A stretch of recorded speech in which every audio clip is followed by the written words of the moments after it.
મિત્રો આજના વિડીયોમાં હું તમને કૃષ્ણ બલરામ મંદિર વિશે જણાવીશ। તમે ચેનલ પર નવા હો તો ચેનલને સબસ્ક્રાઇબ કરી લેજો। તમને ડેલી ચેનલ પર નવા મંદિરોની માહિતી જાણવા મળશે। હવે વાત કરીએ મંદિર વિશે તો વલસાડમાં આવેલું મંદિર ભગવાન કૃષ્ણ અને બલરામને સમર્પિત શાંતિપૂર્ણ અને ભક્તિમય ઇસ્કોન મંદિર છે। આ મંદિર શ્રી પ્રભુપાદ દ્વારા સ્થાપિત ગૌડી વૈષ્ણવ પરંપરાને અનુસરે છે, જેમની મૂર્તિની પણ અહીં પૂજા કરવામાં આવે છે।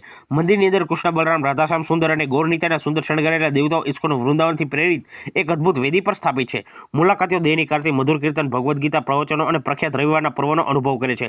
મંદિરનું વાતાવરણ શાંત, આધ્યાત્મિક અને તમામ ઉંમરના લોકો માટે સ્વાગતકારક છે। 21 ડિસેમ્બરના રોજ શ્રી એલ.સી. ભક્તિવેદાંત સ્વામી પ્રભુપાદની મૂર્તિ સ્થાપિત કરવામાં આવી હતી। કૃષ્ણ અને તેમના મોટા ભાઈ બલરામ કેન્દ્ર સ્થાને છે। તેમની પૂજા તેમના દેવી સંબંધનું પ્રતિનિધિત્વ કરે છે, જે ગૌડી વૈષ્ણવ પરંપરામાં મહત્વપૂર્ણ છે।